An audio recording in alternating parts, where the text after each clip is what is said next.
Hello વિદ્યાર્થી મિત્રો, સ્વાગત છે તમારું આપણી YouTube ચેનલ એક્સેલન્સ ક્લાસીસમાં. આપણે ભણીએ છીએ ધોરણ 10 નું ગણિત અને ધોરણ 10 ના ગણિતની અંદર આપણે ભણીએ છીએ ચેપ્ટર નંબર 6 ત્રિકોણ. આ ચેપ્ટર નંબર 6 ત્રિકોણની અંદર આજે આપણે IMPO પ્રમેય ભણવાના છે, પ્રમેય 6.2. આનાથી આગળ આપણે પ્રમેય 6.1, સ્વાધ્યાય 6.1 અને આ ચેપ્ટરની અંદર આવતી તમામ થિયરી આપણે આગળ ભણી ચૂક્યા છીએ. જો તમે ન જોયું હોય તો પ્લેલિસ્ટમાં જઈ અને તમે જોઈ શકો છો. તો ચાલો આજે IMPO પ્રમેય આપણે ભણવાનો છે, જેને આપણે બીજા નામથી પણ ઓળખીએ છીએ કે થેલ્સના પ્રમેયનું પ્રતિપ્રમેય. થેલ્સનો પ્રમેય એટલે કે 6.1, પરંતુ આ કયો છે 6.2, જેનું શું નામ છે તો કે જે થેલ્સનો પ્રમેય હતો તેનું શું છે તો કે પ્રતિપ્રમેય છે. શું છે? પ્રતિપ્રમેય. તો અહીં આપણે પરીક્ષામાં કઈ રીતે 4 માર્ક્સમાં પૂછાઈ શકે છે વિભાગ ડી ની અંદર તો કે થેલ્સના પ્રમેયનો પ્રતિપ્રમેય લખો અને સાબિત કરો, અથવા તો તમને થેલ્સના પ્રમેયની જગ્યાએ આવો પણ શબ્દ વાપરી શકે કે સમપ્રમાણતાના પ્રતિપ્રમેય લખો અને સાબિત કરો, અથવા તો એનું વિધાન આપી દે એટલે કે એનું સ્ટેટમેન્ટ આપી દે અને તમને કહી દે કે આ રીતનું તમારે સાબિત કરવાનું છે. કઈ રીતે? તો કે સાબિત કરો કે જો કોઈ રેખા ત્રિકોણની બે બાજુઓને સમાન ગુણોત્તરમાં વિભાજન કરે તો તે રેખા ત્રીજી બાજુને કેવી છે તો કે સમાંતર હોય છે. તો અહીં આપણે એવું સાબિત કરવાનું છે કે કોઈ એક રેખા છે જે ત્રિકોણની બે બાજુઓનો સમાન ગુણોત્તરમાં વિભાજન કરે છે. હવે એ જે રેખા છે એ રેખા કેવી છે તો કે ત્રીજી બાજુ વધી, બે બાજુઓને સમાન ગુણોત્તરમાં વિભાજન કર્યું તો બે વધી, ત્રિકોણમાં 3 બાજુ તો ત્રીજી બાજુને કેવી છે તો કે સમાંતર હોય છે. તો ચાલો શરૂઆત કરીએ. તો સૌપ્રથમ શું કરશું? આકૃતિ દોરશું. તો કે જો કોઈ ત્રિકોણની, તો ત્રિકોણ લઈ લઈએ આપણે. આ ત્રિકોણ લઈ લીધું છે. હવે ત્રિકોણમાં શું છે તો કે કોઈ રેખા છે એ બે બાજુઓનું શું સમાન ગુણોત્તરમાં વિભાજન કરે છે. દાખલા તરીકે અહીં આવી રીતની એક રેખા છે. આ રેખા નીચેની રેખાને સમાંતર છે ત્રીજી બાજુની, એવું આપણે સાબિત કરવાનું છે. અને આ બે બાકીની બે બાજુઓ છે એને ભિન્ન બિંદુમાં છેદશે અને સમાન ગુણોત્તરમાં વિભાજન કરે છે. તો અહીં સાથે સાથે નામ પણ આપણે આપી દઈએ. અહીં A, B, C, આ જે બિંદુ છે એને નામ આપી દઈએ D અને અહીં નામ આપી દઈએ E. તો આ નામ આપી દીધા બિંદુઓને આપણે. હવે આગળ શું કરવાનું તો કે આકૃતિ દોર્યા બાદ આપણે શું લખશું તો કે પક્ષ. તો અહીં લખી દઈએ આપણે પક્ષ. તો પક્ષમાં શું આવશે તો કે જે અહીં આપેલું હોય તે. તો આપેલું શું છે તો કે જો કોઈ રેખા છે એ ત્રિકોણની બે બાજુઓને શું કરે છે સમાન ગુણોત્તરમાં વિભાજન કરે છે. તો અહીં આપણે તે લખી દઈશું. તો આવી રીતે લખશું કે અહીં ત્રિકોણ ABC માં રેખા, કઈ રેખા છે તો કે DE, રેખા DE એ બે બાજુઓને અલગ અલગ ભિન્ન બિંદુઓમાં છેદે છે D અને E. તો સાથે સાથે તે લખી દઈએ આપણે DE બાજુઓ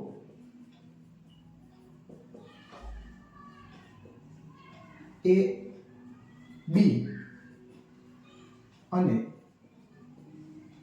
BC ને બે બિંદુઓમાં છેદે છે. જેથી શું થાય છે તો કે જેથી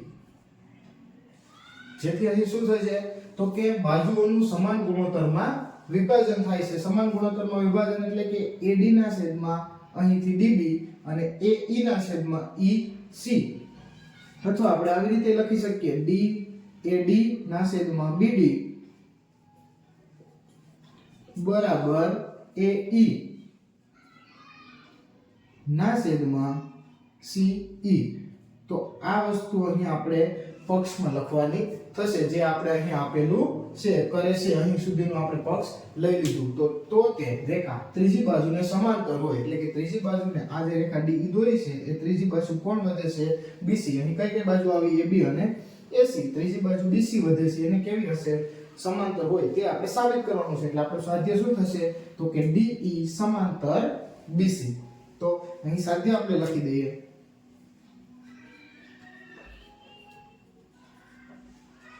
તો અહીં સાધ્યમાં શું લખીશું તો કે DE સમાંતર છે કોને BC ને આ વસ્તુ આપણે શું કરવાની છે સાબિત કરવાની છે તો જો ફરી પક્ષ અને સાધ્ય એકવાર સમજી લે તો કે ત્રિકોણ ABC માં રેખા DE આ જે રેખા દોરી છે DE એ બાજુઓ કઈ તો કે AB અને AC ને કેવા તો કે બે અલગ અલગ બિંદુઓમાં છેદે છે એટલે તેથી શું થાય છે તો કે તેથી શું બને છે તો કે AD ના છેદમાં BD અને AE ના છેદમાં EC એટલે કે બે બાજુઓનું સમાન ગુણોત્તરમાં વિભાજન થાય છે અને સાધ્ય આપણી પાસે શું છે તો કે જો અહીં લખ્યું છે કે રેખા ત્રીજી બાજુને સમાંતર હોય છે એવું આપણે સાબિત કરવાનું છે તો DE એ સમાંતર BC આપણે સાબિત કરવાનું છે તો હવે આપણે સાબિતી તરફ આગળ વધીએ તો સાબિતીમાં શું આવશે તો કે જો અહીં રેખા DE એ સમાંતર છે BC ને એવું આપણે સાબિત કરવાનું છે તો કોઈ બે રેખા સમાંતર છે એના માટેની રીત શું છે જો અહીંયા બે રેખા છે અને બીજી આવી બે રેખા છે તો અહીં શું હોઈ શકે કાં તો એ બંને શું હોઈ શકે તો કે સમાંતર હોઈ શકે અથવા તો એ બંને સમાંતર ન હોઈ શકે એટલે કે શું હોઈ શકે તો કે છેદતી રેખાઓ હોઈ શકે તો અહીં બે ઓપ્શન વધે કાં તો તે સમાંતર હશે અથવા તો તે સમાંતર હશે નહીં તો હવે જો અહીં તે સમાંતર હોય તો આપણે કશું સાબિત કરવાની જરૂર છે નહીં કેમ કે અહીં કહી દીધું ત્રીજી બાજુને સમાંતર હોય તો આપણે સાબિત શું કરવાનું છે તો કે તો તે રેખા ત્રીજી બાજુને સમાંતર હોય તો જો સમાંતર જ હોય તો આપણે સાબિત કરવાની જરૂર છે નહીં તો પરંતુ અહીં DE છે એ સમાંતર નથી એવું આપણે ધારીએ અને પછી સાબિત કરવું પડશે કે DE એ સમાંતર છે તો જો અહીં આપણે લખશું કે અહીં ધારો કે DE એ BC ને સમાંતર નથી શું છે તો કે DE એ BC ને સમાંતર નથી આપણે ધારી લીધું તો D માંથી એક એવી રેખા દોરો જે કઈ બાજુ છે સામે તો કે AC ને E ડેશ માં છેદે અને શું હોય BC ને સમાંતર હોય BC ને કેવી હોય તો કે BC ને સમાંતર હોય આ પોઈન્ટ આપણે મેન યાદ રાખવાનો થશે જો એટલું યાદ હશે તો આગળનું હવે આપણે સહેલું પડશે શું કરવાનું છે તો કે અહીં શું તો કે જો અહીં બે ઓપ્શન હોઈ શકે સમાંતર માટે તો કે જો DE કાં તો BC ને સમાંતર હશે અથવા તો નહીં હોય જો સમાંતર હોય તો આપણે અહીં સાબિતી કરવાની કઈ જરૂર છે નહીં તો પણ સમાંતર નથી એવું આપણે અહીં કહી પણ ન શકીએ તો એના માટે આપણે એવું ધારી લઈએ કે ધારો કે સમાંતર નથી તો શું ધારી લીધું ધારો કે DE એ BC ને સમાંતર નથી તો હવે D માંથી એક એવી રેખા દોરો જે AC ને E ડેશ માં છેદે અને BC ને કેવી હોય સમાંતર તો જો અહીં સમજવા માટે આપણે આવી એક રેખા દોરીએ છીએ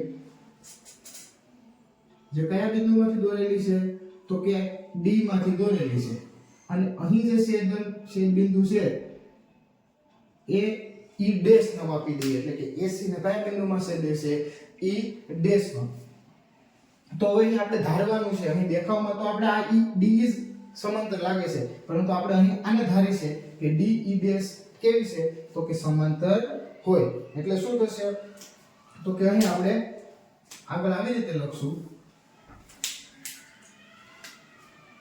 કે તેથી અહીં શું થાય જો હવે અહીં આપણે એવી વસ્તુ દર્શાવી દીધી કે આ DE ડેશ એ કેવી છે તો કે સમાંતર છે કોને BC ને તો પ્રમેય 6.1 યાદ કરો સમપ્રમાણતાનો મૂળભૂત પ્રમેય એમાં શું કીધેલું હતું કે જો રેખા સમાંતર હોય આપણે સાબિત કર્યું હતું કે જો આ રેખા છે એ કોઈ એક બાજુને સમાંતર હોય અને બાકીની બે બાજુઓને ભિન્ન બિંદુઓમાં છેદતી હોય તો શું હોય તો કે જેના દ્વારા જે રેખાખંડો કપાતા હોય તે બાજુઓનું સમપ્રમાણમાં વિભાજન કરે એટલે કે આપણે અહીં આવું લખી શકીએ AD ના છેદમાં BD બરાબર AE ડેશ ના છેદમાં CE ડેશ જો અહીં E ડેશ ને આપણે લીધો છે E ને લેવાનો નથી તો આવું ક્યારે થશે? તો આ ક્યાંથી આવ્યું? તો આપણે અહીં કૌંસમાં લખી દઈએ પ્રમેય 6.1 અથવા તમે લખી શકો સમપ્રમાણતાના મૂળભૂત પ્રમેય મુજબ અથવા તો થેલ્સના પ્રમેય મુજબ, એવું તમે અહીં લખી શકો. તો આપણે અહીં લખી દીધું પ્રમેય 6.1 મુજબ. હવે તો આવું અહીં આપણે મેળવ્યું શું? તો કે આપણી ધારણા મુજબ. શું? તો કે રચના મુજબ, જે રચના કરીએ મુજબ. અને બીજું આપણે જો અહીં આપેલું છે, પક્ષમાં આપેલું હોય તો આપણે આપેલું હોય એટલે કે આ વસ્તુ તો અહીં આપેલી છે, તો જો એ અહીં લખું તથા AD ના છેદમાં BD બરાબર AE ના છેદમાં CE. આ ક્યાં આપેલું છે? તો કે પક્ષ પરથી. આપણે ક્યાંથી લીધું? તો કે પક્ષ પરથી. પક્ષમાં અહીં આપેલું છે AD છેદમાં BD બરાબર AE છેદમાં CE. હવે જો AD ના છેદમાં BD અને અહીં AD ના છેદમાં BD બંને કેવા ભાગ છે? સમાન. તો જો આ ભાગ સમાન હોય તો આ બંને ભાગ પણ સમાન હોવા જોઈએ. તો અહીં બંને ભાગને હું સમાન લખું છું કે AE ડેશ ના છેદમાં CE ડેશ બરાબર AE ના છેદમાં CE. હવે તો કે હવે આવી રીતનું આપણી પાસે પરિણામ આવે છે. હવે આના પરથી તો કે તેથી અહીં તેથી કરીને લખશું એટલે ખ્યાલ આવે કે અહીં ઉપરથી આપણે બનાવ્યું છે. તો હવે જો હવે શું કરશું? તો કે હવે અહીંયા આપણે એક પોઈન્ટ યાદ રાખવાનો છે કે આ પોઈન્ટ આવી ગયા પછી હવે આપણે બંને બાજુ એક એક ઉમેરશું. તેનાથી શું ફાયદો થશે? હમણાં ખ્યાલ આવશે. તો કે જો AE ડેશ ના છેદમાં CE ડેશ પ્લસ 1 આ સાઈડે એક ઉમેરી દઈએ તો કે બરાબર AE ના છેદમાં CE વત્તા 1. શું કર્યું આપણે? તો કે બંને બાજુ એક ઉમેરતા. તો અહીં લખી દે બંને બાજુ એક ઉમેરતા. તો બંને બાજુ એક ઉમેરી દીધા. હવે AE ડેશ છેદમાં CE ડેશ પ્લસ 1 તો અહીં લસા લેવાશે એટલે અહીં આવું થશે AE ડેશ વત્તા CE ડેશ અહીં ગુણાકારમાં આવશે એટલે CE ડેશ થશે અને આખાના છેદમાં CE ડેશ બરાબર અહીં AE એમ ના એમ આ CE પ્લસ 1 સાથે ગુણાકારમાં તો CE ના છેદમાં CE આખાના છેદમાં આવી જશે. તો અહીં હવે તો કે હવે આ બેનો સરવાળો બે જે આપેલા છે AE અને CE ડેશ AE ડેશ અને CE ડેશ. તો જો જે કઈ બાજુ બને છે? તો કે AE ડેશ પ્લસ અહીંયાથી CE ડેશ. તો જો જે આખી AC લઈ શકો કે નહીં? તો કે હા. તો અહીં શું લઈ શકું? તો કે AC છેદમાં શું છે? તો કે CE ડેશ બરાબર. હવે AE વત્તા CE તો AE વત્તા CE તો આખી બાજુ લઈ શકું AC? તો કે હા. તો અહીં લખી શકું AC છેદમાં CE ડેશ. તો આ રીતે આપણે થશે. હવે તો કે હવે જો AC તો ઉપરનો ભાગ સમાન તો નીચેનો ભાગ પણ કેવો હશે? સમાન હશે. અથવા તો તમે બંનેને કેન્સલ કરી દો અને વ્યસ્ત પ્રમાણ લઈ લો તો તેથી તમારી પાસે શું આવે? તો કે તેથી CE ડેશ બરાબર અહીં ડેશ નહીં આવે તેથી CE ડેશ બરાબર CE. જો અહીં એનો મતલબ શું થાય છે? તો કે AC થી E બરાબર શું છે? તો કે C થી E ડેશ. આ બંને ભાગ કેવા છે? તો કે સમાન છે. એનો મતલબ કે જે E ડેશ અને E બંને બિંદુ કેવા હોવા જોઈએ? તો કે એક જ હોવા જોઈએ. તો અહીં આપણે લખશું કે આ બંને બિંદુ કેવા હોવા જોઈએ? તો કે સમપાતી બિંદુ હોવા જોઈએ એટલે કે એક જ બિંદુ હોવા જોઈએ. તો અહીં આપણે આવી રીતે પોઈન્ટ લખશું કે અહીં E ડેશ અને E એ સમપાતી બિંદુઓ છે. બંને બિંદુઓ કેવા છે? સમપાતી બિંદુઓ. એટલે અહીં આપણે શું કહી શકીએ કે E ડેશ બરાબર E આ બંને બિંદુઓ કેવા છે? સમાન છે. તેથી જો બંને બિંદુઓ સમાન હોય તો અહીં આપણે જે નવું બિંદુ ધાર્યું હતું DE અને DE ડેશ એ બંને રેખાઓ કેવી થઈ જશે? સમાન થઈ જશે એટલે કે DE ડેશ બરાબર DE. તો તેથી અહીંયા જો બંને રેખાઓ સમાન હોય આ બંને રેખાઓ સમાન હોય તો અહીં આપણે શું કહી શકીએ કે તેથી DE એ સમાંતર હતી કોને? તો કે જો અહીં આપણે E ડેશ છેદે અને એને BC ને કેવી લીધી હતી? સમાંતર. તો કે તેથી જો અહીં આપણે આવી રીતે લખશું કે જો DE ડેશ સમાંતર BC આ કઈ રીતે આપણે મેળવું? તો કે આપણે રચના મુજબ, આપણે રચના જે કરી હતી એ મુજબ. તો અહીં લખી દઈએ કે રચના મુજબ. તો તેથી DE ડેશ તો કોને બરાબર છે? DE ને. તો તેથી આપણે લખી દઈએ કે DE સમાંતર BC. તેથી DE સમાંતર BC. તો અહીં આપણી સાબિતી કેવી થઈ જાય છે?